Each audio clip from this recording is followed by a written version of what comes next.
Aquí comienza Entendiendo los Tiempos, comprendiendo nuestra actualidad desde una perspectiva bíblica, con Eduardo Saladín y Sugel Michelén. Sean bienvenidos a su programa Entendiendo los Tiempos, entendiendo la actualidad desde una perspectiva bíblica. Gracias por estar con nosotros. Queremos saludar a nuestros oyentes y a aquellos que nos ven a través del internet en Sudamérica, en Centroamérica, en España.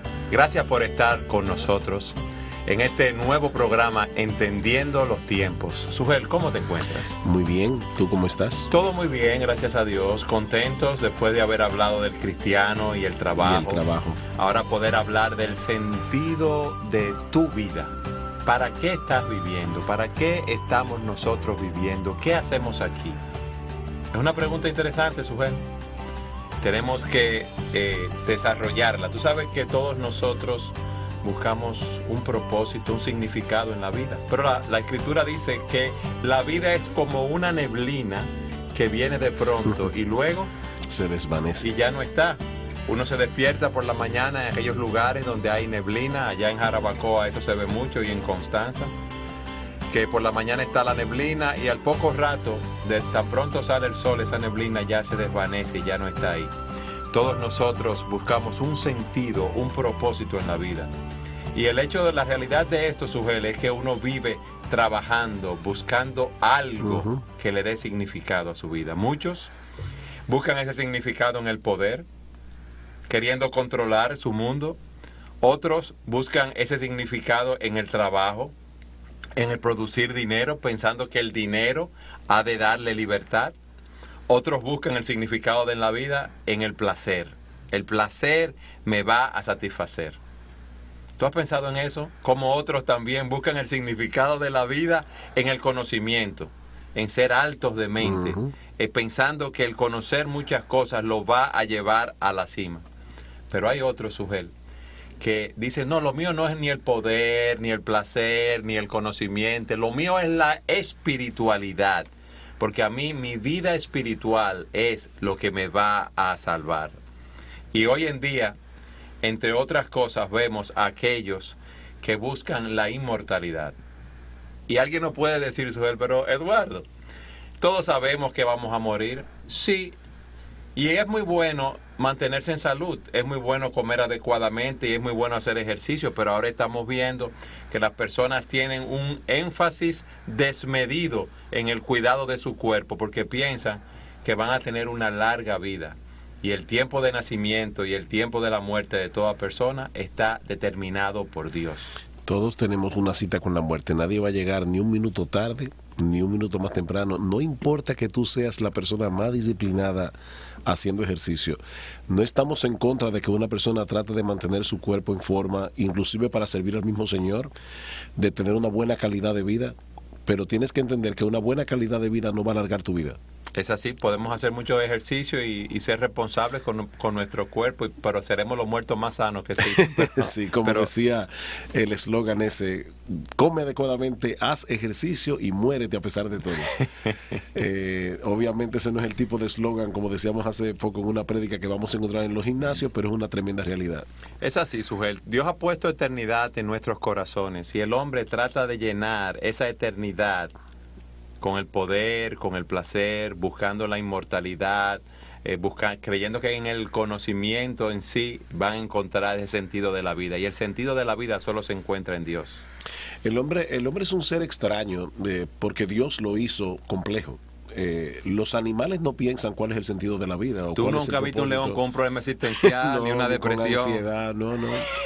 Mientras la vaca tenga hierba para comer ese día y agua para beber, ella está contenta porque la vaca vive para el momento presente. O sea, la vaca no puede pensar en el pasado y decir, óyeme, yo tal vez debí haber hecho esto de esta manera. No puede pensar y hacer planes para el futuro. O no debía aparearme con ese toro, sí, por exacto, ejemplo. no. Ese toro me ha salido malo, nada de eso. Ella vive para el momento presente. El hombre, en cambio, puede mirar hacia atrás y puede mirar hacia adelante. De hecho, no nos vamos a meter en estos temas filosóficos, ¿verdad? Pero Agustín de Hipona decía que el tiempo es una cosa rara, porque el presente ya se fue. Cuando yo dije la palabra presente, ya fue. Pasó, sí. En el único lugar donde se puede medir el tiempo, decía Agustín de Hipona, es en el alma. porque tú en el alma recuerdas lo que pasó y te adelantas con expectativa para lo que vienes, pero el tiempo es increíblemente fugaz. El hombre es el único ser que puede mirar hacia adelante y decir, bueno, ¿qué yo quiero que pase en mi vida en los próximos 5 años, en los próximos 10 años? ¿Qué yo quiero que pase en este próximo año? En los meses venideros. El hombre hace planes, el hombre tiene una idea de propósito y de significado. El problema es, Eduardo, y es lo que nosotros quisiéramos transmitir a todas las personas que nos están escuchando, cuando tú quitas a Dios del panorama, que es lo que mucha gente hace, consciente o inconscientemente, porque no todo el mundo es ateo, no todo el que deja de tomar en cuenta a Dios es ateo. Hay un montón de personas que dicen creer que Dios existe, pero son ateos en la práctica, ellos no toman en cuenta a Dios. Yo me estoy refiriendo a ambos tipos de personas, el ateo filosófico que niega la existencia de Dios y el individuo que sin negar la existencia de Dios vive como si Él no existiera. Vive de espaldas a Dios. Exactamente. De hecho, lamentablemente hay cristianos, personas que profesan la fe de Cristo, que viven como si fueran ateos prácticos en la vida diaria. Cuando están en la iglesia son cristianos, pero cuando están en su vida práctica, ellos no se cuestionan mucho qué tiene que ver Dios con todo lo que ellos hacen. Tienen una departamentalización de su fe. Exactamente. Eso es como, hay un libro que se titula El cristiano ateo. Es una persona que cree en la existencia de Dios, pero vive en la práctica como si Él no existiera. Ahora, mi punto es este. ¿Qué pasa, Eduardo, cuando tú sacas a Dios del panorama de tu vida? Tienes que llegar a la conclusión de que nosotros estamos aquí por un puro accidente, un mero accidente. Ahora, si la vida es un mero accidente, entonces no hay ningún propósito inherente en la vida. Tú tienes que buscar tu propósito por ti mismo. Pero la vida en sí misma no tiene propósito. Para que la vida tenga propósito, tiene que haber un Dios que haya hecho las cosas con propósito. Y ese es el punto. En el libro de Eclesiastés, Sugel, vemos cómo Salomón buscó el propósito, el significado de la vida en muchas cosas materiales, y es bueno que lo analicemos, y llega a la conclusión de que fuera de Dios la vida no tiene ningún significado. El libro de Eclesiastés para muchas personas es muy enigmático y la clave para interpretar este libro es recordar que Salomón está analizando la vida, como dice él mismo, debajo del sol. Hay un himno que dice, más allá del sol, sí. Yo tengo un hogar más allá del sol. Salomón dice, vamos a suponer por un momento que más allá del sol no hay nada más, que todo lo que tú tienes es esta vida. Aquí y ahora, como dicen muchos. El aquí y ahora. Hay un anuncio muy famoso que dice, cárgalo a tu tarjeta porque la vida es ahora. ¿Qué pasa cuando tú examinas la vida desde esa perspectiva? Eso fue lo que Salomón se planteó. Sí, las personas se entregan a buscar el significado en las cosas materiales, y el punto es el siguiente, Sugel, lo que decíamos hace un rato. Si Dios ha puesto eternidad en mi corazón, ninguna cosa material va a llenar esa eternidad que yo tengo en el corazón. Y mira que Salomón fue rey sobre Israel, el hombre más sabio en su época, y se dedicó a inquirir cuál era el sentido de la vida. ¿Y su conclusión cuál fue? Vanidad de vanidades, todo es vanidad. ¿Cómo diríamos ese texto de una manera más contemporánea? Bueno, hay una versión que lo traduce, lo más absurdo de lo absurdo, lo más absurdo de lo absurdo, todo es absurdo. O sea, Salomón comenzó a ver cada detalle de la vida y dijo, esto es absurdo, y esto es absurdo, y esto es absurdo. Las cosas en las que las personas tratan de buscar significado. Decía un filósofo francés, Jean-Paul Sartre, que impactó tremendamente el siglo XX, él decía, la vida no tiene sentido. Tú tienes que darle un sentido a cada instante de tu vida.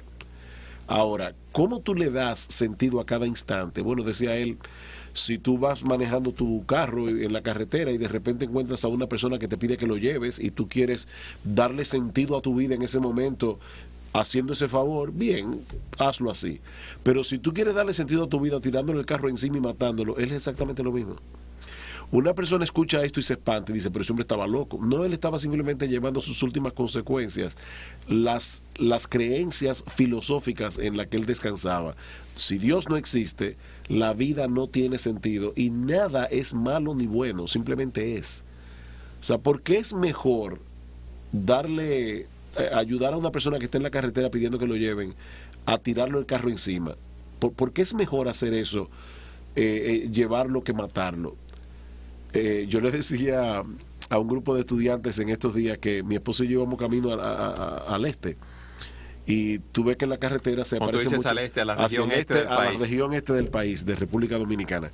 Y tú ves que en la carretera hay muchos insectos que se te pegan en el parabrisas. Y yo asesiné a muchos insectos camino a la región este. La pregunta es, ¿qué diferencia hay entre matar una mariposa que se te cruza en el camino a matar un perro que se te cruza en el camino o a matar un niño que se te cruza en el camino? Para una persona que no tiene a Dios como la fuente de la vida, o sea, que no cree que el hombre fue hecho a imagen y semejanza de Dios. No hay un estándar de valores. No hay un estándar de valores, ni el hombre tiene más dignidad que un perro o una mariposa o un escarabajo. Entonces, ahí es que está el problema. Cuando tú sacas a Dios del panorama, y es importante, cuando las personas lean el libro de Eclesiastés, recuerden eso. Salomón está dilucidando aquí qué pasa cuando yo saco a Dios de la ecuación. Sí, y es bueno destacar quién era Salomón, rey de Israel, un hombre de mucha sabiduría, poderoso. Un hombre sumamente poderoso, un hombre con mucha riqueza, y entonces se dedica a buscar el sentido de la vida. Y ese es el hombre que dice en Eclesiastés, vanidad de vanidades, todo es vanidad. Él dice, ¿qué provecho tiene el hombre de todo el trabajo con que se afana debajo del sol? Generación va y generación viene, pero la tierra siempre permanece. Sale el sol y se pone el sol y se apresura a volver al lugar de donde se levanta. El viento sopla hacia el sur, luego gira hacia el norte y girando sin cesar de nuevo, vuelve el viento a sus giros. Todos los ríos van al mar, pero el mar no se llena. Al lugar de donde los ríos vinieron, allí vuelven para correr de nuevo. Salomón no está haciendo ahí un análisis científico de los ciclos de la vida, porque una persona puede leer y decir, wow, mira, Salomón sabía que el agua viene al mar y luego sube a la nube. No, Salomón no está aquí mostrando qué maravillosa es la creación. Lo que Salomón nos está diciendo aquí es qué monótona es la creación. Es así. Lo mismo que pasó ayer es lo que va a pasar mañana y pasado mañana. Sale el sol, se pone el sol, cae agua, vuelve el agua al sitio donde cayó, los ríos van al mar, el mar nunca se llena. Y Salomón al final va a decir, y así mismo es la vida del hombre. La vida del hombre es muy monótona. Muy monótona y vacía, Sujel, en este sentido. No sé si a ti te ha pasado, frecuentemente lo hablo en las sesiones de consejería con hermanos y personas que vienen a nuestra oficina. Yo les digo, ¿a ti no te ha pasado que cuando tú estabas en el colegio, tú decías, bueno, cuando ya yo termine el colegio, yo voy a estar satisfecho? Terminas el colegio y estabas satisfecho en el bachillerato, no. Luego dices, cuando sea un profesional y me gradúe de ingeniero, yo voy a estar contento, feliz en la vida, porque voy a ser un profesional. Voy a ser alguien. Voy a ser alguien, voy a ser reconocido en la sociedad. ¿Te graduaste de ingeniero? ¿Estás satisfecho? No. Bueno, cuando me case, tenga mi esposa y mis hijos. Ya te casaste, tienes tu esposa y tus hijos. ¿Estás satisfecho? ¿La vida tiene un sentido más profundo? ¿Has alcanzado la meta que querías? No. Sujel, sucede que uno siempre está buscando algo más, y el que tiene una cosmovisión que no sea cristiana, la vida no tiene un sentido al final. ¿Por qué? Porque quiere llenar ese vacío, como decíamos hace un momento, con algo material, y nada en este mundo va a llenar ese vacío, esa eternidad que Dios ha puesto en nuestros corazones. Por eso Salomón dice, fíjate, en el capítulo 1, en el versículo 9, ¿qué es lo que fue? Lo mismo que será. ¿Qué es lo que ha sido hecho? Lo mismo que se hará, pues nada hay nuevo debajo del sol. ¿Acaso hay algo que se pueda decir, he aquí, esto es nuevo? ¿Ya aconteció en los siglos que nos han precedido? Por eso muchas personas ven una repetición en los ciclos de la historia. Decía el periodista Malcolm Muggeridge, él decía, todas las buenas noticias no son más que las mismas viejas noticias que le ocurren a nuevas personas. Es así. Pero son cosas similares. La vida es sumamente similar. La vida tuya, la de aquel. Uno se levanta por la mañana, va al trabajo. Claro, el trabajo tuyo no es igual que el otro, pero al final de cuentas es la misma monotonía. Vuelvo y repito, ¿cuándo sacamos a Dios del panorama? Porque alguien puede decir, oye, definitivamente Sujel y Eduardo están deprimidos. No, pero por eso estamos hablando del sentido sí. de tu vida. ¿Para qué estás viviendo? Y el punto nuestro es aquí que si vivimos para Dios, nuestras vidas tienen sentido. Y te estamos viendo cómo Salomón se dedicó a buscar el sentido de la vida, y eso es lo que nos habla el libro de Eclesiastés, y no lo encontró en nada más fuera de Dios. Él se desilusionó en esa búsqueda. Y mira que se ve que Salomón era un hombre sumamente intenso, Suel. Muy porque intenso, fíjate sí. cómo dice, que todos los caminos que él transitó, él trató de buscar el sentido de la vida en el placer. Dice en el capítulo 2 de Eclesiastés, dije yo en mi corazón, vamos ahora, te probaré con el placer, gozarás de lo bueno, pero he aquí, eso también era vanidad. A la risa dije, enloqueces, y al placer, ¿de qué sirve esto? Suel, hay personas que buscan el placer en el alcohol, hombres en las mujeres, en una vida disipada, y tú ves que esas personas, en vez de encontrar un sentido, una satisfacción, lo que van haciendo es que esas cosas cada vez los satisfacen menos, pero los atrapan más. Ujú. Personas que quedan atrapados en prácticas sexuales buscando ese placer, otras personas en el alcohol, en las drogas. Mientras más alcohol beben, más alcohol necesitan para alcanzar un estado en el cual se sientan bien. Y Salomón experimentó todas estas cosas. Por eso él dice en el versículo 3 del capítulo 2, oye esto, decidí en mi corazón agasajar mi carne con vino y sin renunciar mi corazón a la sabiduría, entregarme a la necedad hasta ver cuál es el bien en que los hijos de los hombres se ocupan debajo del cielo todos los días de su vida. ¿Y qué dice él de esto? También era vanidad. Suel, todos los manjares que él quiso, él los tuvo. Yo quiero comerme una carne de tal sitio, yo quiero un vino de tal lugar, yo quiero beberme tal tipo de bebida. Todas esas cosas, él en ellas trató de buscar sentido a la vida y no lo encontró. Empezó también a hacer grandes proyectos, Sujel, grandes viñas, grandes casas. A mí me llama la atención en ese pasaje dos cosas. En el versículo 4 del capítulo 2, primero, que él, siendo rey, no estaba haciendo esas cosas que él hizo para el bien público. Él dice, yo engrandecí mis obras, edifiqué para mí casas, planté para mí viñas, me hice huertos y jardines, planté en ellos árboles de todo fruto, me hice estanques de agua. De hecho, se han descubierto unos estanques de agua que son inmensos y se cree que son los estanques que hizo Salomón. Eran 3 estanques, pero inmensamente grandes. O sea, Salomón trató de hacer un paraíso en la tierra para él. Eso es lo primero. Lo segundo que me llama la atención es que todas las cosas de las que se hablan allí están en plural. Dice, engrandecí mis obras, edifiqué para mí casas, planté para mí viñas. O sea, eran muchas, ¿no? Una no lo satisfacía. No, era una cosa tras otra, y acababa un proyecto y comenzaba otro. Y recordemos que no estamos hablando de una época en la que habían grúas mecánicas, o sea, eran proyectos que le llevaban años y años y años. Y como tú decías, Salomón era muy intenso. Terminaba una cosa y comenzaba la otra. Suel, eso es bueno aplicarlo al día de hoy, a aquellos que nos están oyendo, que nos están mirando a través del internet. Uno tiene una empresa, hace un proyecto en la empresa, voy a comprar tal maquinaria, voy a producir tal producto. Si alguien es un profesional, un ingeniero, bueno, voy a hacer tal o cual obra, pero tan pronto la acaba y consigue lo que quiere, inmediatamente está buscando hacer otras cosas. ¿Por qué una persona que tiene cierta capacidad económica, cierta cantidad de dinero para vivir cómodamente, y tiene su casa, su carro, tiene ahorros, tiene una economía para gastar y poder vivir también con los ahorros que tiene, o con el fruto de su trabajo, o con el fruto que le da su empresa? ¿Por qué esa persona está buscando cada vez más cosas? ¿Alguien te puede decir, independientemente del principio que Dios nos ha puesto a nosotros de que trabajemos, como vimos anteriormente, pero por qué le dedica cada vez más tiempo al trabajo y se esclaviza más en esas cosas en vez de dedicar más tiempo para Dios? Pero esa pregunta, Sujel, quiero que la respondamos en nuestro próximo segmento. Siga con nosotros en su programa Entendiendo los Tiempos, entendiendo la actualidad desde una perspectiva bíblica.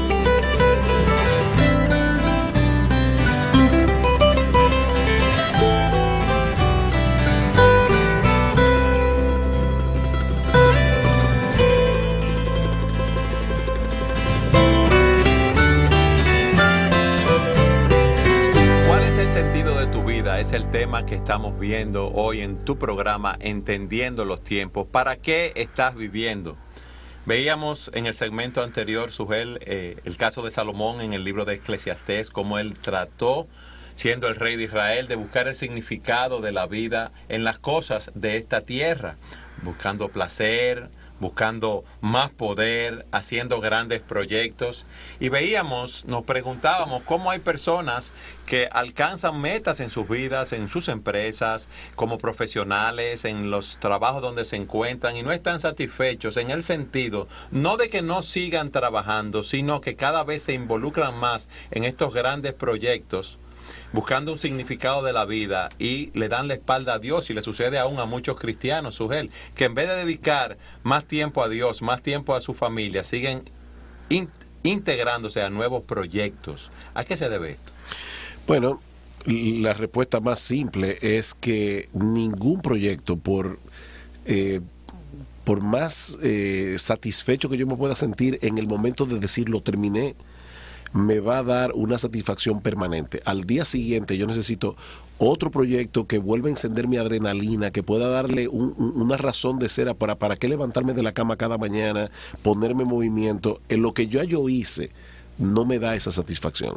Pero hay algo bueno en uno seguir adelante continuamente. Hablamos del cristiano y el trabajo en los programas pasados, y veíamos cómo los creyentes no deberían, nunca un creyente debería retirarse. Tú puedes cambiar de trabajo. Hay cosas que tal vez te han consumido tu vida cuando tú tenías más fuerza, más vigor, y ya al final de tu vida tú te dedicas a hacer otra cosa, pero estás haciendo algo, tu vida está en movimiento. De lo que estamos hablando aquí es de otra cosa. Estamos hablando de encontrar el significado, el sentido a mi vida en lo que yo hago. ¿Cuál es nuestra identidad? O sea, aquí tenemos un ingeniero. Su identidad es ser ingeniero, o abogado, o arquitecto, o médico. ¿Qué pasa cuando un ingeniero, un abogado, sufre una embolia cerebral y ya no puede seguir trabajando con la misma intensidad que antes? De hecho, a veces ni siquiera pueden seguir trabajando. Ya su vida se destruyó, ya ellos no tienen sentido de su existencia. Si no tienen a Dios, para la mayoría de las personas es así, y aún para muchos cristianos sería así si no ponen a Dios delante de ellos. Si su identidad está en lo que son como profesionales o en lo que ellos hacen, esa va a ser la conclusión a la que van a llegar. Porque es algo muy frágil. Es muy frágil. Tarde o temprano van a sentir ese vacío de lo que yo hice ya no es suficiente, yo necesito hacer algo más. Así como hay personas que necesitan cada vez más alcohol o cada vez más drogas, hay personas que necesitan cada vez más proyectos y más logros, más actividad, y más logros. O sea, yo quisiera poder mostrar esto que yo he hecho con mi vida, y ya construí 25 edificios que la gente admira y que me han dado mucho dinero, pero eso no es suficiente. Dice la Biblia, el que ama el dinero nunca se saciará de dinero. Lo mismo, el que ama el poder nunca se saciará de poder. Hay personas más poderosas que tú, hay personas más ricas que tú, hay personas que tienen más juguetes que tú. Entonces, si en esta vida estamos tratando de contentarnos con los juguetes que la vida ofrece, nunca encontraremos ni el juguete perfecto, ni la casa perfecta, ni el sueldo perfecto, ni el trabajo perfecto. Es un constante buscar y buscar y buscar. Porque el hombre no fue creado para esas cosas. Ahora alguien nos puede estar oyendo y decir, está bien, Eduardo, Sugel, yo los entiendo perfectamente. El sentido de la vida no está en el placer, no está en buscar el poder. Mi identidad no está en empezar un proyecto detrás del otro, plantar grandes viñas, hacer grandes casas, porque eso es para las personas que tienen una mente terrenal, pero yo soy una persona alta de mente, puede pensar. A mí no me interesa lo material. Lo que realmente tiene significado es buscar el conocimiento, el buscar la sabiduría. ¿Qué hizo Salomón en este sentido, Sugel? Bueno, dice en el versículo 13 del capítulo 1, yo di mi corazón a inquirir y a buscar con sabiduría sobre todo lo que se hace debajo del cielo. Interesante, sobre todo lo que se hace, no una parte de lo que se hace debajo del cielo, todo. No, eso es como, hay ingenieros que si tú dejas de hablarle de ingeniería ya no saben de qué hablar. Si tú le dejas de hablar a un abogado de derecho ya no sabe de qué hablar, o a un médico de su medicina. Salomón no fue así. Salomón fue lo que nosotros le llamaríamos en el día de hoy un hombre renacentista. Tú sabes que hombres como Leonardo da Vinci trataron de entender todo, lo que sea, tenían una curiosidad intelectual insaciable. Eso es lo que Salomón está diciendo aquí. Yo quería saber todo acerca de todo. Alguien decía, su búsqueda fue intensa y extensa. Intensamente. De hecho, cuando dice inquirir y buscar, sí, esas dos palabras implican algo que Salomón no hizo a la ligera. Salomón dedicó todo su intelecto, y tenía mucho, para entender esas cosas. De hecho, hay un pasaje en Primera de Reyes que a mí me llama muchísimo la atención. Dice que Salomón, aparte de que compuso proverbios y poemas como Cantar de los Cantares, Salomón disertó sobre los árboles, sobre el cedro del Líbano, hasta el hisopo que nace en la pared. Imagínate. Disertó sobre los animales, sobre las aves, sobre los reptiles, sobre los peces. Dice que para oír la sabiduría de Salomón venían de todos los pueblos y de todos los reyes de la tierra, porque nadie tenía el conocimiento que Salomón alcanzó. Y al final Salomón dice: este penoso trabajo dio Dios a los hijos de los hombres para que se ocupen en él. En otras palabras, él está diciendo: ¿qué problema el del hombre? El hombre quiere saber, el hombre quiere encontrar el significado y el sentido de las cosas. El hombre no se conforma, como decíamos en el segmento anterior, como las vacas, si tiene hierba para comer y agua para beber. No, el hombre quiere saber, pero se da cuenta que mientras más sabe, más interrogantes le surgen. Sí. Ese es uno de los problemas, decía Joan Manuel Serrat: andar y andar buscando verdades para encontrar siempre otra pregunta. Ir y venir y no llegar nunca. Esa es la vida del hombre que quiere encontrar sentido en el intelecto. Dice: miré todas las obras que se hacen debajo del sol, y he aquí, todo ello es vanidad y aflicción de espíritu. ¿Por qué? Bueno, primero, lo torcido no se puede enderezar. ¿Cómo tú aplicarías eso al día de hoy, Sugel? Lo torcido no se puede enderezar. Las guerras. Las personas dicen: tenemos que buscar la manera de que el hombre encuentre soluciones pacíficas a los conflictos internacionales, y cada vez hay más guerras. Queremos encontrar formas de educar al hombre para que el hombre pueda civilizadamente resolver su conflicto. Cada vez hay más problemas entre los seres humanos en las sociedades. Lo torcido no se puede enderezar. Nosotros quisiéramos, Eduardo, ver más justicia social en el mundo. Nosotros quisiéramos que haya menos pobreza. Nosotros quisiéramos que los bienes y las riquezas estuvieran mejor repartidas. Nosotros quisiéramos que... el otro día estaba viendo lo que está pasando a veces en lugares como Bosnia. Toman niñas de 13, 14 años y las obligan a prostituirse. Y uno dice: wow, eso me parte el corazón. Bien, ojalá que haya alguna institución que pudiera hacer algo. Pero, Eduardo, la realidad del mundo debajo del sol es que por cada cosa de esas que se resuelven, hay cientos que quedan sin resolver.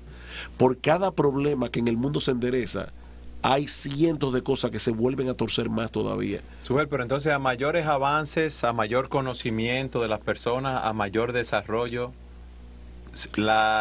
vamos a decir, la impiedad, la maldad, ¿se sigue multiplicando? Es que el problema sigue siendo el hombre. Entonces el problema del hombre, como muchos piensan, no lo vamos a resolver dando más educación. No, ¿qué sociedad pudo haber sido más educada que la alemana durante la Segunda Guerra Mundial? ¿Cómo nosotros podemos explicar que personas tan educadas cometieron las atrocidades que se cometieron en los campos de concentración? El siglo XX es un perfecto ejemplo de lo que pasa con el hombre. En el siglo XIX, al final del siglo XIX, los hombres creían que iban a llegar a una era dorada. Recuerda que esa fue la época cuando comenzó la revolución industrial, muchos avances tecnológicos y científicos. Las personas decían: el siglo XX va a ser una era dorada. El hombre va a ser tan civilizado que se va a poder sentar en una mesa de negociaciones y poder resolver todos los conflictos. La historia confirma que nunca ha habido un siglo, nunca, más violento que el siglo XX. La cantidad de personas que han muerto en el siglo XX, solamente en la Primera Guerra Mundial y en la Segunda Guerra Mundial, es mayor que la cantidad de personas que han muerto en toda la guerra que ha habido a lo largo de toda la historia, Eduardo. Entonces el hombre tiene más tecnología, el hombre tiene más conocimiento científico. Ahora las guerras son a control remoto, mandan un cohete, un misil desde miles de kilómetros de distancia. Ahora mira qué fue lo que Salomón entendió. Hay personas que no le dan mente a eso. Ellos se levantan por la mañana y siguen el ciclo de la vida. Su ciclo de vida tranquilito. No tienen ningún problema existencial en ese sentido. Ellos no le buscan las 5 patas al gato. Eso es como decimos aquí, que salen, como dicen en los campos, trabajan, buscan el dinero de su comida, el dinero de pagar la casa y están felices. Y si el fin de semana se pueden dar una buena borrachera o ir a un prostíbulo y acostarse con una mujer, ellos están felices. Eso es, o jugar una lotería, a veces un día se hacen millonarios, y ellos viven así, no le dan mente. Salomón dice: yo me di cuenta de algo, mientras más entiendo, más me duele.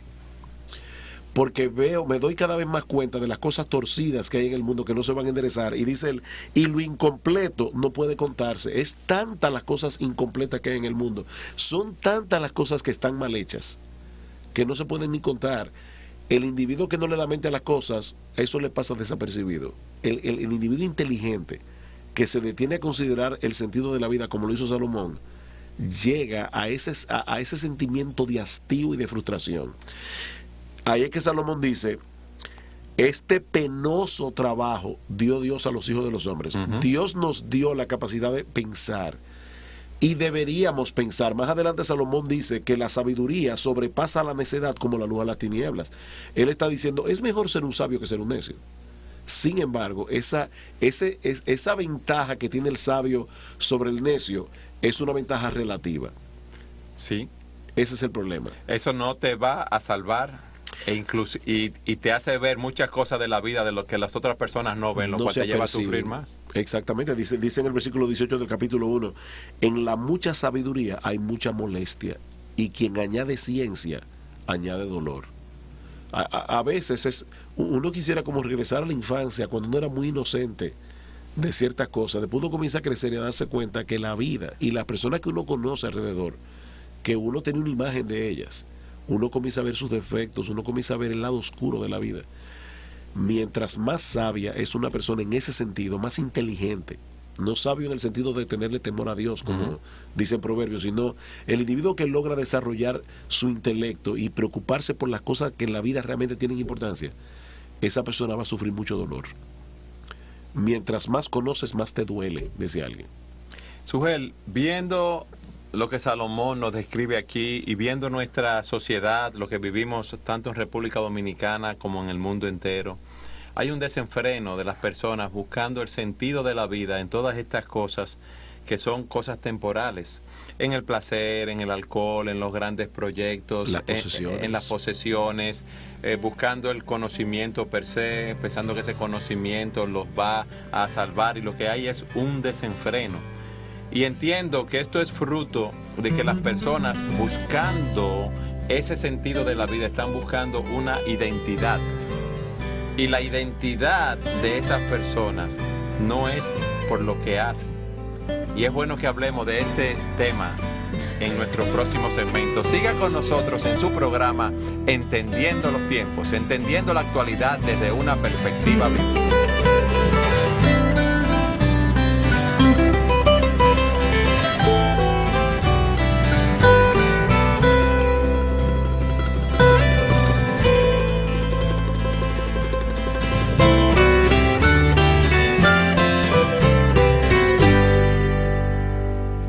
Saludar a aquellas personas que nos han sintonizado ahora a través de la radio y a aquellos que nos ven a través del internet.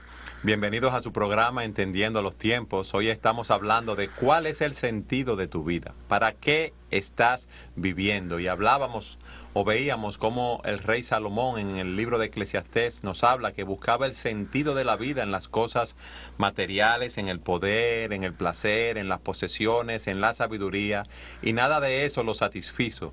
Muchas personas en el día de hoy buscan su identidad, su sentido en la vida a través de estas cosas, y llegan, pasan los años, tienen enfermedades, ocurren accidentes, llegan a su vejez y ven que la vida no tiene satisfacción, o no tiene satisfacción buscar en esas cosas nuestra identidad en la vida, porque nos sorprende la muerte, nos sorprenden las enfermedades. ¿A qué conclusión? ¿Qué dijo Salomón en este sentido específicamente?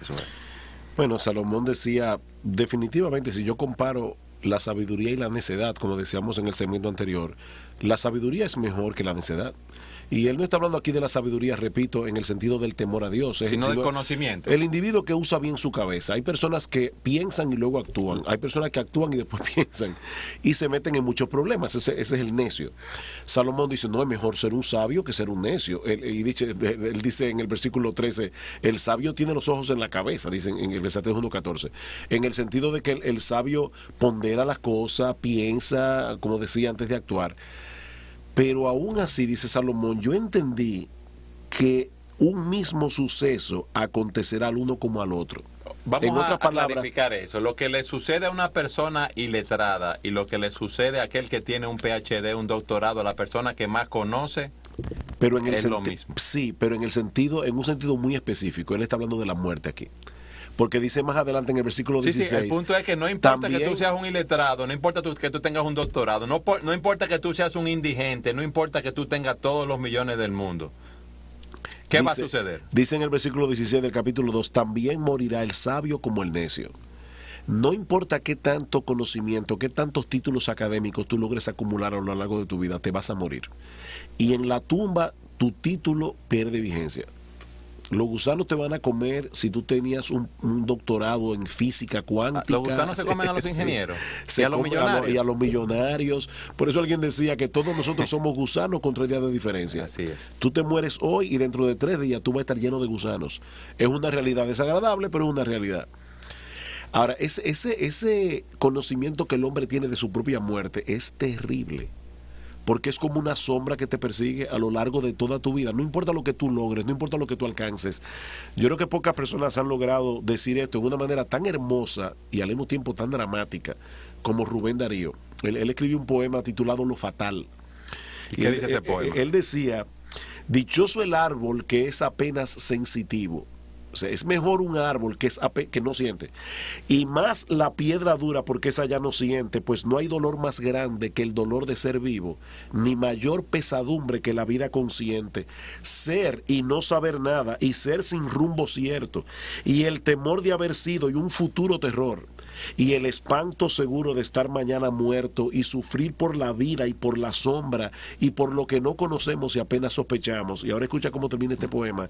Y la carne que tienta con sus frescos racimos, y la tumba que aguarda con sus fúnebres ramos, y no saber a dónde vamos ni de dónde venimos. Bueno, nosotros sabemos de dónde venimos y sabemos a dónde vamos. Si tú pones a Dios en la ecuación. A Dios en la ecuación, exactamente. Pero, ¿qué le pasa a un individuo que diciendo yo no quiero saber nada de Dios, yo voy a vivir mi vida de espaldas a Dios, yo voy a tratar de lograr lo que yo pueda lograr por mi propio esfuerzo? Salomón dice, yo me di cuenta que eso era vanidad y aflicción de espíritu. Okay. Tú te haces rico, oye, fuiste un hombre, un empresario exitoso, hiciste una empresa, un nombre, tienes una cuenta bancaria bien engrosada, te moriste, y tú sabes lo que tus herederos van a hacer con todo lo que tú lograste. Como dice la escritura, que la tierra que hoy son de tuyas, o la casa que es tuya, le perteneció a alguien en el pasado, a otra y le persona. Va a pertenecer a otro en el futuro. Dice Salomón, aborrecí todo mi trabajo que había hecho debajo del sol, el cual tendré que dejar a otro que vendrá después de mí. Y quién sabe si será sabio o necio el que señoreará de todo mi trabajo, en que yo me afané y en que ocupé debajo del sol mi sabiduría. Esto también es vanidad, dijo Salomón. Yo me maté trabajando, me morí.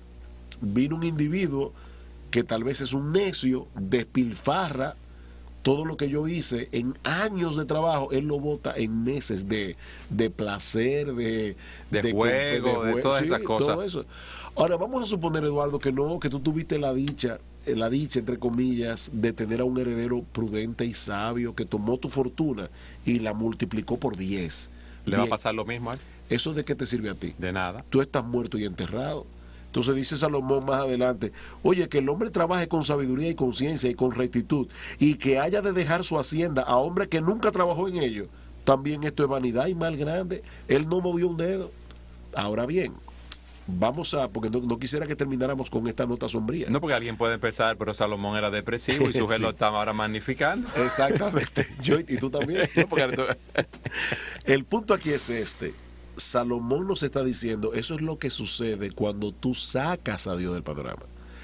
Pero ¿qué pasa, Eduardo, cuando un individuo dice, espérate, mi identidad no está en lo que yo hago, mi identidad no está en lo que yo tengo? En el caso del creyente, de aquel que se ha arrepentido de sus pecados, de aquel que ha confiado únicamente en Jesucristo, nuestra identidad está en Él. Nosotros somos cristianos. Pero déjame hacer un paréntesis. Lo primero que debemos ver es cuál es la identidad de aquel que quiere vivir para los placeres de espalda a Dios. Es una persona que, como dice la Escritura, está muerta en delitos y pecados, es enemigo de Dios, está ajeno a los pactos y a las promesas, y va camino a una condenación eterna, porque es muy bueno definir ¿Cuál es la identidad del que no quiere saber de Dios? Es un enemigo de Dios, y cuando le llegue esa muerte sombría, como tú describías ahí, esa persona va camino a una condenación eterna. El dinero no lo va a salvar, el placer no lo va a salvar, las buenas obras que haya hecho no lo va a salvar, ni sus posesiones, nada lo va a salvar. Entonces, es muy bueno estar claros con esa identidad, porque esa identidad es lo que da sentido a nuestras vidas. Uno de los textos más sombríos que hay en las Escrituras es Efesios capítulo 2, versículos 11 y 12.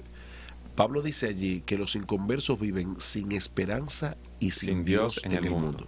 Así es. O sea, ¿cuál es la identidad, como tú decías, de una persona que no tiene a Dios? Él está sin esperanza y sin Dios en el mundo. Y es bueno cualificar y aplicarlo a lo que estamos viendo. ¿Cuál es la identidad de las personas que quieren vivir buscando como meta primaria el sentido de la vida en el poder, en el placer, en el sexo, en la droga, en el alcohol, en sus cuerpos? Esas personas que viven de espaldas a Dios no tienen esperanza en el mundo. Ahora, lo triste para mí, Eduardo, es, y yo sé que tiene que haber muchos creyentes que nos están escuchando, lo triste de esto es pensar en la enorme cantidad de cristianos que no conectan sus puntos, no saben conectar lo que ellos creen en su teología con lo que ellos están viviendo en su vida.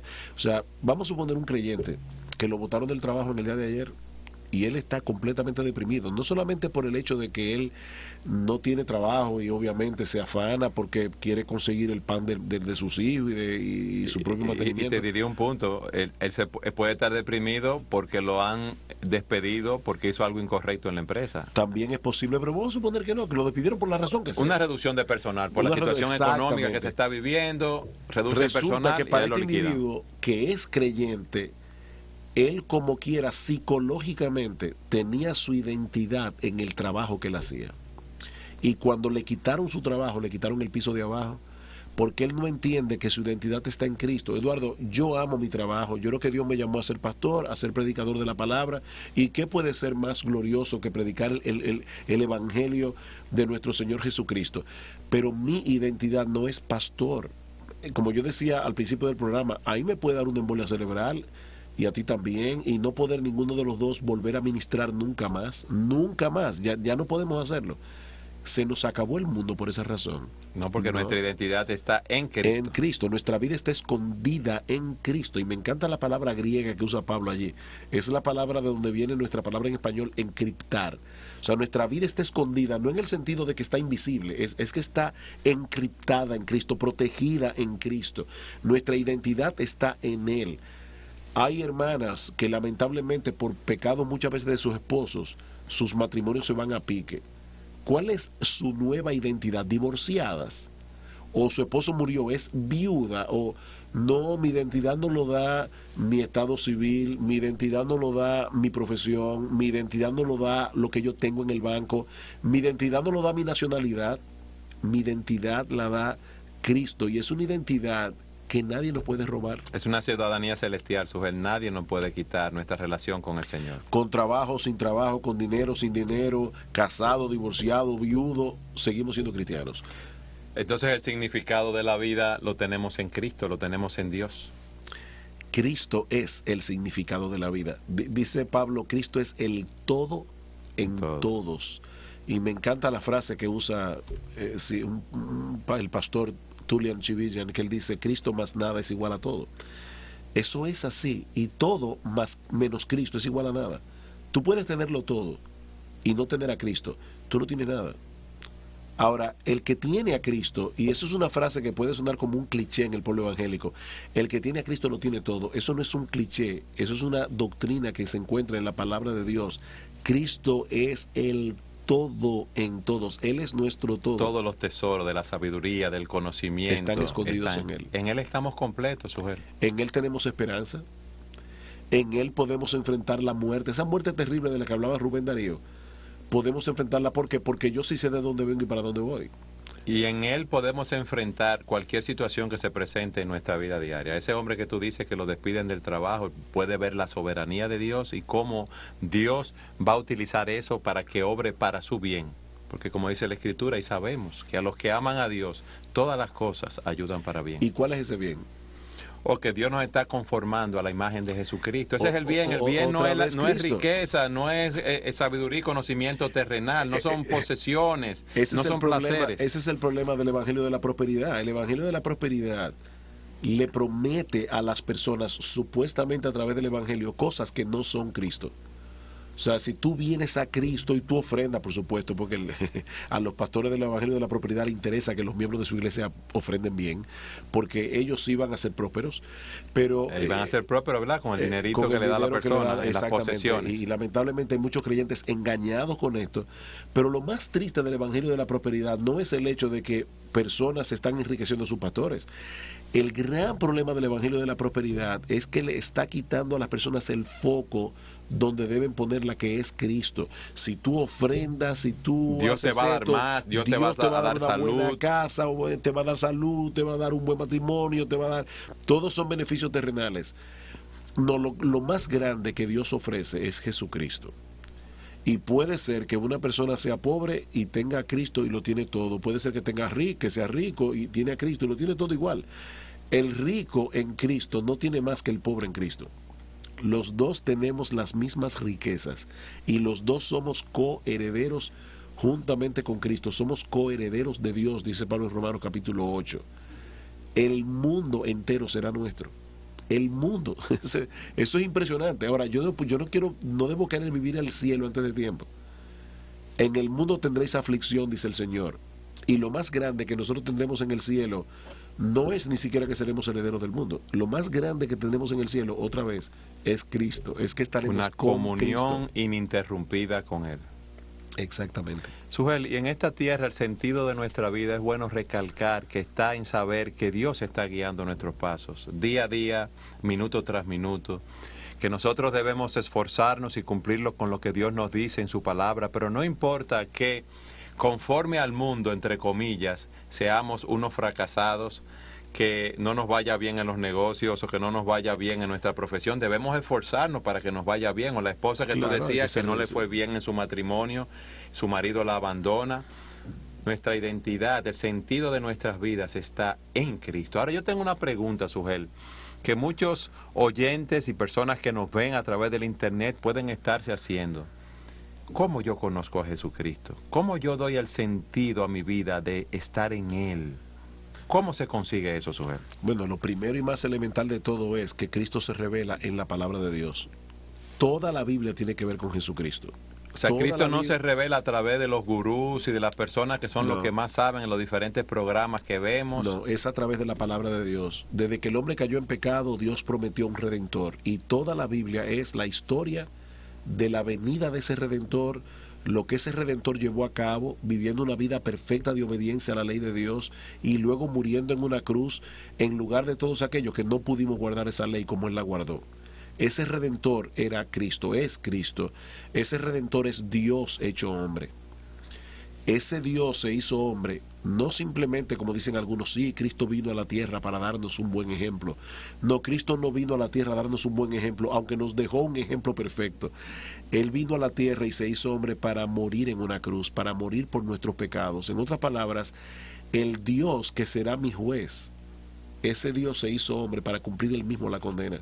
Por eso es que dice Juan 3:16, hablando del amor de Dios, de tal manera amó Dios al mundo, que ha dado a su Hijo unigénito para que todo aquel en él cree no se pierda, mas tenga vida eterna.